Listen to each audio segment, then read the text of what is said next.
This is a tamer version of the first half of chapter 2 because some words might trigger a ban, so I didn't put them in here and cut them out. If you wanna read the original writing, hit the AO3 link in the info box.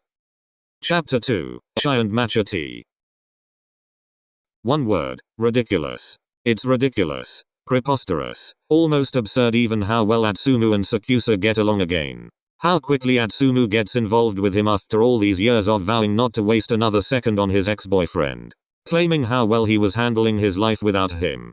Boasting that he would never need him anymore. Look where it got him. Now, he is way too invested in falling in love with this idiot of a spiker. All over again. A few weeks passed since Kyumi barged into Atsumu's cafe, and he never missed the chance to drop by every single day before or after practice. Most of the time he drags Oikawa and Iwaizumi with him. Sometimes it's just Kyumi. And to be honest, Atsumu especially loves those times when he has SakuAtsu all to himself. It's soothing, exciting, and somehow just nice. But it's also weird. And at the same time, it's also decidedly not, because they are both careless and naive. So, instead of addressing the elephant in the room directly, they just flirt shamelessly with each other, and with their competitive nature, each line delivered to ramp up the smug level. It's a battle of who is the greater brat. Atsumu wins this one, and who is the more complacent asshole. Count this for Kyumi. It's all light-hearted bickering, laced with affection, of course. And that is exactly the problem.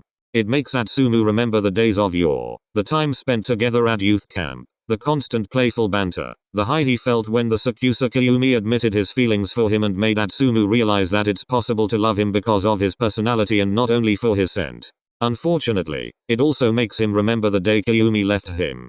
Didn't want him. Only used him. Never loved him. Never loved him. It hurts. So fucking much. These are fears, doubts that Atsumu carries inside, but he pushes them aside most of the time. Because right now it feels good with Kyumi, almost like it's right. As if fate has led them back together. As if Kyumi is meant to be his and only his alpha. As always, everything between them is teasing and flirty in the beginning. Atsumu has taken the liking to serve SakuAtsu the way too sweet fuck a fee just to piss him off because Kyumi only ever wanted a simple black coffee. But Atsumu, like the brat that he is, wouldn't make his life that easy. It seems like Kyumi got used to the overly sweet drink by now because he wouldn't stop visiting Atsumu's cafe. You're slacking. SakuAtsu dips his head back and takes the last sip of his coffee. Atsumu cocks an eyebrow while preparing the order of another customer. Kyumi raises his cup and points at it by tilting it left and right. This one used to be sweeter. Oh, it's actually a new creation, Atsumu replies, and for fuck's sake, blushes slightly while dragging his lower lip between his teeth, a habit he has whenever he's nervous. Funny how that is only the case with Kyumi. Said Alpha raises an eyebrow at him, lips twitching into a smirk while he watches the Omega. Atsumu looks cute standing there in his oversized sweater and the choker necklace he's wearing. Kyumi's gaze flits to the crook between Atsumu's neck and shoulder, unconsciously frowning when he sees the scent patch. Ugh, he wants to rip it off. The loud bubbling sound from the coffee machine interrupts them for a moment. Kyumi watches as steam billows up and Atsumu contentedly mixes the ordered coffee. A little cream here and some craftsmanship there and voila, the order is ready. Atsumu is good at it. He's an excellent barista and knows how to use his skills. But then again he always wants to get better, to be the best. So, yeah right, Omi. He sets the order aside for Akashi to serve it to the customer. I'm really slacking. Kyumi scrunches his eyebrows together and looks at Atsumu expectantly. The corners of Atsumu's mouth curve up in a smile, turning into mischief the longer he stares at Kyumi. I always work a little longer once all the customers are gone and I've closed up the cafe. Usually to test new creations and stuff. Trying to improve my skills. Why no? Atsumu begins. Palms placed on top of the counter opposite the Alpha. He props himself up and leans forward a bit, catching the soothing pheromones Kyumi releases. God, he needs more than just the scent. How do you feel about helping me out? Could need a subject who's willing to sacrifice themselves to have near-death experiences. Do you have such little confidence in your capabilities? A grinning Kyumi counters, but so does Atsumu. All smugly and teasingly. Oh don't you worry, Omi-kun. I know exactly what I'm doing. Trying to kill me. You know this is called murder, right? Indeed am trying to get rid of you. Didn't think you would actually get the point. Smartass. Pissing me off on purpose. Love. Thought you could handle it, and now you're confessing to me that you can't? Atsumu scoffs playfully. Wimp. If I were you I would watch my mouth, honey. And if I didn't? Atsumu smiles and so does Kayumi, their cheeky grins never faltering. It was far too easy for them both to be this laid back with each other again. I'd actually have a better use for that mouth of yours. Oh, so many good things come to Kayumi's mind. No, but jokes aside, I'm serious Omi. I'd love it if you wanted to join me. I could really use some help and your opinion matters a lot to me. Plus. Atsumu pauses for a second, tugging his bottom lip back between his teeth before releasing it glistening. Oh, those sinful lips. It'd be just the two of us. Just the two of us. An offer. A chance. Atsumu licks his lips and Kayumi's gaze falls on his mouth, restraining his inner alpha from pouncing on the Omega right away. He can't risk fucking up things this quickly again. He needs to earn Atsumu's trust back. Sure, he simply says and stands up. I'll see you later. Kayumi props himself up on the counter and leans toward Atsumu. He smirks while the Omega watches him with wide eyes, golden honey drowning him, engulfing him only with a glimpse. A faint red colors his cheeks. His skin looks so soft and shiny. It's hard for Kayumi to hold back. If only you knew how beautiful you are, Atsumu. Atsumu hitches a breath when Kayumi places a sneaky kiss on the Omega's flushed cheeks and lays his hands on top of his. His heart is beating so fast and loud, Atsumu is sure Kayumi would hear it even if he would stand miles away. It's not the first time the alpha has done this, but it throws Atsumu off track every damn time. As Kayumi breaks away from him, he grins slyly at Atsumu, then puts his mask back on. His gaze falls one last time on Atsumu's plump lips, scenting him subconsciously before turning to leave the cafe. God, what would he give to get another taste of those plump lips? Why yeah, Atsumu slurs, mind hazy from Kayumi's scent. Or maybe not just his scent. So they start meeting in the evening, in a more private setting when all of Atsumu's customers are gone and it's only the two of them left. It's nice, sweet actually, and Atsumu and Kayumi grow closer with each passing day. Sampling Atsumu's new coffee creations is a lot of fun and he manages to improve his skills each time he serves Kayumi a hot drink.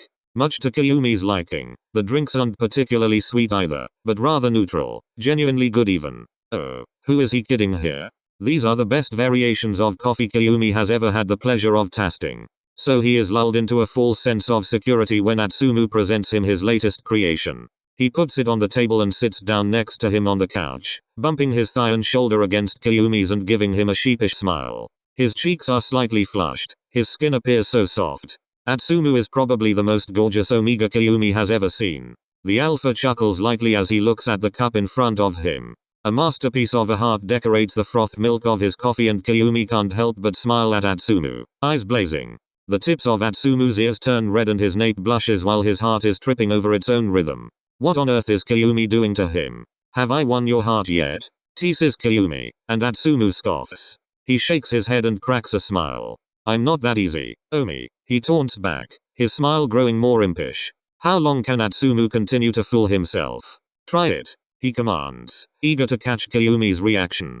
Kayumi brings the cup up to his mouth and takes a big swig in false hope that the coffee wouldn't be that sweet.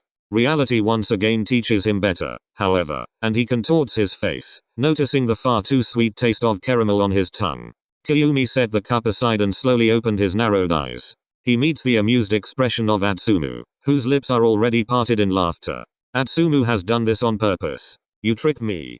Atsumu snorts. I don't know what you mean. You shamelessly trick me. You lulled me into a false sense of security and made me believe that for once in my life I was finally going to get a reasonably normal cup of coffee from you. Oh, now Atsumu gasps. Reasonably normal. Simon, Omi. Kayumi chuckles and the deep voice triggers something in Atsumu. Something he never thought he would experience again. Something that makes him feel so safe and secure. Something that makes him forget all his worries. Kayumi takes another sip and Atsumu blushes more, looking at him startled at first. He then cups his hand in front of his mouth, turning away as he bursts out laughing. Kayumi raises an eyebrow at Atsumu in confusion. The warm laughter makes the corners of his mouth twitch as well, though he has no idea what was so funny in the first place. What? Kayumi then asks, and Atsumu's laughter slowly subsides to small giggles. Yeah, mouth. Atsumu cracks and giggles some more, turning back to Kayumi and starting to run a finger slowly over the skin above Kayumi's lips. He's grown a mustache from the froth milk while drinking, making him look unbelievably ridiculous. Atsumu thinks it's incredibly hilarious because Kayumi looks like a freaking porn star from the 80s. Kayumi's eyes widen as he feels Atsumu's delicate fingers brush past his lips, the sudden proximity putting him in a trance. Atsumu's touch triggers something in Kyumi and he allows it, letting his fingers run over his lips, letting Atsumu remove the milk foam from his mouth, letting his own gaze fall to the Omega's lips as he did so. Atsumu's eyes are fixed on Kyumi's mouth, the tip of his tongue peeking out slightly, ambitious to get everything cleaned. He's unconsciously driving Kyumi nuts. This, the alpha is sure, he isn't doing on purpose. Before Atsumu is able to remove his hand from him, however, 𝒂𝒄𝒆𝒅 grabs his wrist and stills his movements. Atsumu's gaze snaps up to him, golden eyes peering at him expectantly through fluttering lashes. His breath hitches with Kyumi's sudden grip. Kyumi slowly slides Atsumu's thumb back to his own lips, pushing his bottom lip down before taking the latter's finger into his mouth and licking it clean. The heat and wetness do awful things to Atsumu's gut. He needs to be careful and keep his mind clear. Kyumi is hot, a flirt, there is no doubt about that, and Atsumu would give anything to kiss him right here. But he hesitates, unsure if this can actually work between them. He is scared that Kyumi will dump him again. A kiss right now is probably not the best idea. Probably. Atsumu's lips part even more as Kyumi removes his finger from his mouth with a pop. The Omega gets wet from that alone. His gaze lingers on Kyumi's lips, and Kyumi's gaze is on Atsumu's. There are only a few inches left and the gap between them would be closed. Only a few inches and he would feel Kyumi's soft lips on his own. Only a few inches and... You're blushing. Kyumi murmurs, his eyes unwavering and hungry. Atsumu looks up at his onyx eyes, startled. It's cute, he adds softly, making Atsumu's heart beat uncontrollably fast. The Omega tugs his lower lip between his teeth but Kyumi stops it, forcing it out by pressing his thumb down on it and gripping his chin in the movement. He chuckles, almost warningly. Don't do that to me, Achu. What? He breathes, and Kyumi's lips are almost brushing his own. You know exactly what. Atsumu can feel Kyumi's hot breath clashing with his own. He wants to be absorbed by him, to surrender to him, to savor the flavor of 𝒑 on his tongue. He wants to taste him, kiss him until he turns stupid. He wants Kyumi. I should leave. Kyumi nearly whispers. His grip on Atsumu's chin tightens while his gaze lingers on his red lips again. Atsumu scoots closer. His heart is about to explode. You're scenting me. Atsumu purrs softly almost against Kyumi's lips, his gaze never straying from his mouth. He grips Kyumi's collar and fists into the piece of fabric as he pulls him even closer, dazed by Kyumi's spicy scent that is filling the room. I should leave. Kyumi repeats hoarsely, not really convinced by his own words. Omi. Atsumu exhales, lips grazing those of the alpha. Why don't you just shut up and kiss me already? Kyumi's eyes are still glued to Atsumu's plump lips, which are glistening in an inviting red tone, slightly parted and alluring as ever. His breath shudders and Atsumu's eyes fly back to Kyumi's obsidian ones. He notices how they are now darkened significantly.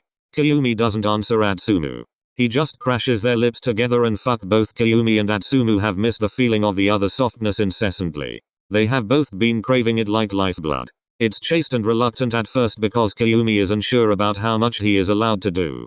But it's pretty obvious that Atsumu wants so much more, needs so much more than just this. So, Kyumi opens his mouth and licks the Omega's lower lip, asking for an invitation. Atsumu slowly parts his lips and feels Kyumi's tongue entwine with his own, caressing his own hungrily. Atsumu's aroma on his tongue is much more intense because his scent glands are blocked and it's intoxicating, addictive. It makes Kyumi feral. Kyumi downright devours him then. Can't get enough of the intimate taste, so he lets his mind get hazy from Atsumu. He's all he ever wanted, all he will ever need. His hand lands on Atsumu's thigh, squeezing it lightly and pressing his thumb over a scent patch. He desperately wishes to rip it off and nuzzle his own gland against the Omega's, wants to scent Atsumu properly, to claim him as his own. Kyumi abandons the grip on Atsumu's chin and puts his hand on the nape of his neck, fisting his hand into the blonde waves, as he pulls him even closer. Fuck. Atsumu sighs while Kyumi trails kisses down his jaw, blowing his hot breath against his sensitive, tanned skin. At this point, he's not able to control himself anymore. He is far too gone. It's been too long since he has last seen Atsumu like this. Face expressing pure desire, eyes blazing with lust and want. The scent of freshly baked cake washes over Kyumi. Caramelized almonds and molten butter is stunning his mind. Atsumu's precious and overwhelming scent of Omi. Atsumu's breath hitches, and his body tenses up. Kyumi halts immediately, sensing how the Omega's scent turns sour in plight.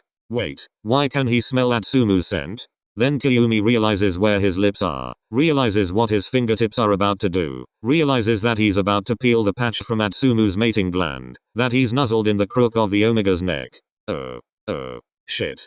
Kyumi pulls back instantly, his face as flushed as Atsumu's. His heart drops into the pit of his stomach as Atsumu watches him with wide eyes, in fear of how the situation is about to unfold. Kyumi was too far gone, too greedy, to realize where his lips trailed to. I can't do that to him. He screws his eyes shut and takes a deep breath. Atsumu's scent dazes him incessantly. It's impossible for him to grasp a clear thought. He's relieved when Atsumu has blocked his gland again because Kyumi isn't sure how much longer it would have lasted until Atsumu would have triggered his rut, and then he surely wouldn't have been able to hold back anymore. Kyumi frowns, knitting his eyebrows together while his gaze lingers on Atsumu's mating gland for a moment longer. He was so close to doing the one thing he wanted to avoid so badly again, but he had sworn not to take away Atsumu's freedom. Wasn't that the reason he had left him in the first place? So why is he getting involved with him again? Did Kyumi seriously think that this time, he would have himself under control? How pathetic. I should leave. Kyumi clears his throat and repeats his previous words once more, only this time there is determination lacing his voice. He doesn't even pay Atsumu a glance as he stands up, struggling to keep his inner alpha instincts in. The Omega could be in danger right now if Kyumi doesn't manage to get a grip on himself. Now Atsumu's stomach drops. The change of Kyumi's pheromones makes him feel immensely sick. He swallows thickly, his eyes stinging as he watches Kyumi walk away from him, realizing that what they just did was so incredibly stupid. Don't go. Atsumu can't get it past his lips. Omi, don't leave me again. His vision gets blurry. Atsumu frowns. Don't. This was a mistake, Atsumu. Kyumi pauses before leaving Atsumu's cafe. He speaks without turning to him. He can't bring himself to watch him in the eyes and break his heart a second time. He can't look at Atsumu and see him being hurt. He can't take the risk of potentially doing things to Atsumu that they would both regret. They should have never gotten involved with each other again, and they both know that. I'll see you. Kyumi pushes the door open and mutters, or I better won't. Then he disappears, leaving Atsumu behind. Atsumu chokes down the rising lump in his throat and sees the love of his life leave him once more, and all Atsumu can think of is how this is his fault. How his scent plunges him into misfortune one more time. How fate has fooled him yet again. A silent tear slips down Atsumu's face, his gaze still fixed on the door. Maybe he and Kyumi just aren't made for each other.